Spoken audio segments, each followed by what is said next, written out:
My name is Nico Steves. Podcasts this season will run 15 minutes each in a re-release of my book, The Constant Procession, the history of the Virgin Mary since she passed on. I'd like to thank you for your listening to these weekly Constant Procession podcasts, and also for purchasing plus spreading the word about my book, The Very Fine Light, which is available on Amazon.com. And I will be traveling to complete my next book, and I will be bringing you a few reports from the field about this upcoming book. And so, please keep checking my website, nicosteves.com, as I will be posting blog updates from time to time. By the way, keep me posted on what you're up to in the comments section of my website or via email at nicosteves@gmail.com. And now, enjoy this installment of The Constant Procession. Installment 16.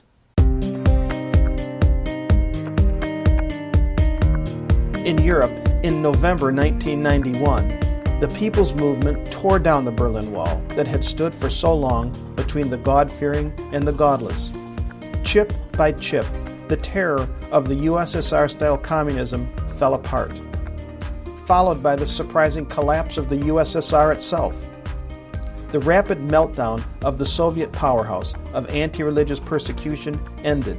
A miracle, man-made, this time, occurred. Today, the Berlin Wall has been turned into souvenirs. Broken pieces of the wall are found across the world.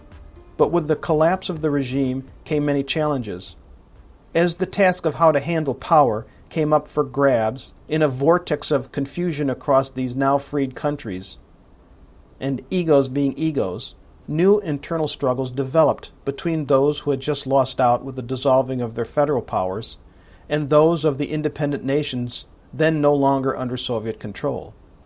Though at first glance the apparition site of Medjugorje seemed far from the seat of this social upheaval, the reality is its place in the world is strategic.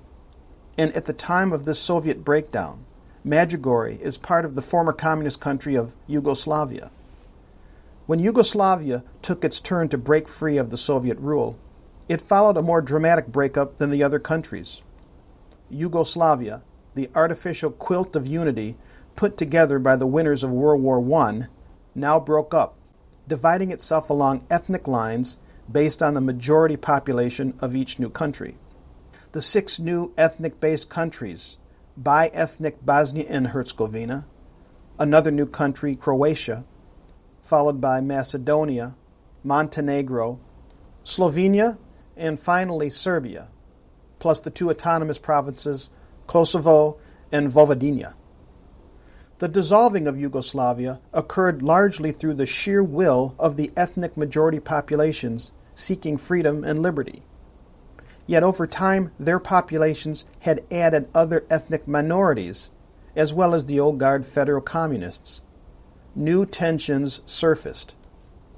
In the western section of Bosnia and Herzegovina, for example, in the Herzegovina region, close to the border of Croatia, had been one of the most flammable divides. Besides the new ethnic majority that came into power, there remained the leaders of the former federated Yugoslavia who did not want to give up power. They held the keys to the armories and determined to fight their way back to power. A cauldron of dangerous forces, that of former communist politicians who wished to remain in power, coming face to face with growing factions of diverse historical, ethnic, religious, cultural, and linguistic forces festered as a time bomb waiting to explode. And in the midst of this poisonous environment is the site where the Madonna chose to apparate, a location deep within the embattled region during the 1990 through 1995 war zone. Spared, though surrounded by these unspeakable conflicts, as if protected in a bubble during it all, the pilgrims kept coming, and the word continued to spread around the world. This area, where the roots of World War I had started, where ethnic hatred witnessed hatred in its most pure form, found itself as the host to one of the longest-running appearances of the Madonna to date. The Virgin Mary offered a universal theme to help guide modern men to reconciliation with their Maker. Chapter 28. Immigrants. Safe Harbor for the Motherland. Back in the USA, the apparition sightings of a former Medjugorje visitor, Nancy Fowler, who believed her calling came while at Medjugorje, begin. There are many people who benefited from her experiences and believed in her gift. They grew in size and dedication. Some moved to the area, and the area began to grow to accommodate the size of the crowds that her visions attracted.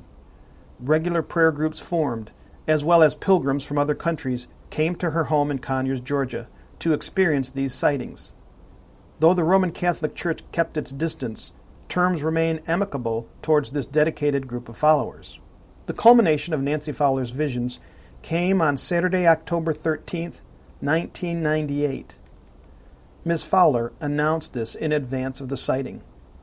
Some estimated 100,000 people came to the area that day to hear the final message delivered to Nancy Fowler. In the message received by Nancy Fowler on October 13th, 1998, she told the gathered crowd that the Madonna had reiterated the words from the 1917 Fatima apparition. And as in Fatima, the Madonna asked for the world to pray the Holy Rosary. The Madonna had asked that the people pray for peace around the world and the conversion of sinners. The headlines noted, Nancy Fowler yesterday read her final public message from the Virgin Mary. Fowler claimed that Mary had visited her earlier yesterday inside her small farmhouse about 30 miles east of Atlanta. Quote, "If you are worried about the future, put not your attention in these matters," unquote. Fowler read from handwritten notes, quote, "The future holds no concern to those who truly seek God and love Him and remain in His favor," unquote. Fowler, whose visions have not been endorsed by the local Roman Catholic hierarchy, said Mary told her she would not visit her again in the way she has since 1990. Quote, "She, being the loving mother she is, reassured me that she would always remain with me," Fowler said, who would not give a reason why the messages were ending. Quote, "Just as she reassured me, she would always remain with all of you," unquote. For the most part, the crowd was quiet and attentive while Fowler read for 30 minutes, unquote. In retrospect, it seems that the Madonna's pleas are for each of us to choose faith in God, to choose to do good works towards others, to choose to follow the example of her Son, Jesus the Christ, while on earth.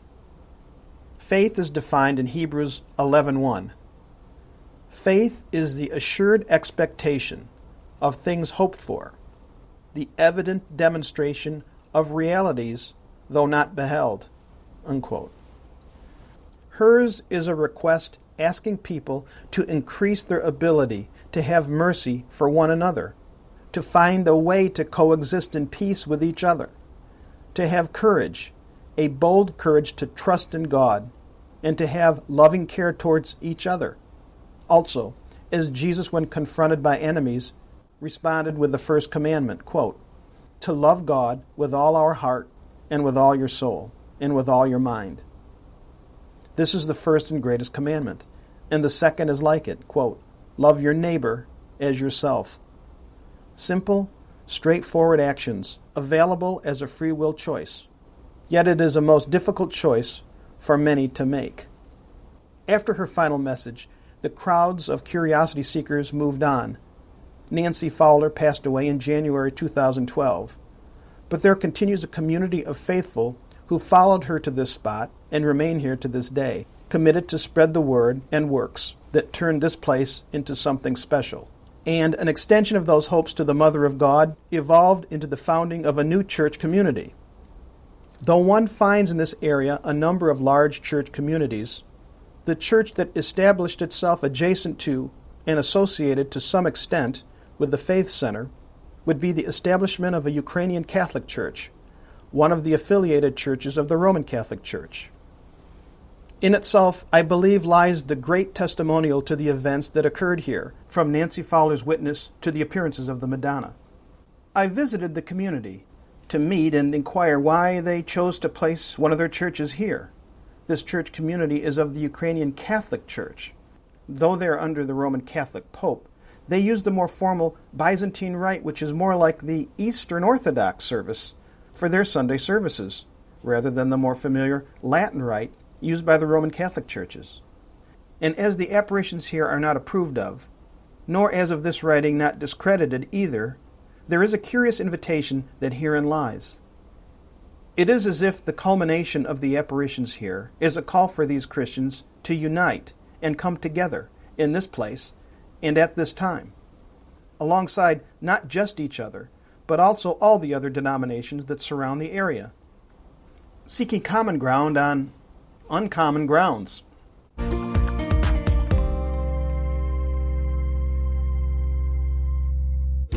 This is Nico Steves. I hope you enjoyed this installment.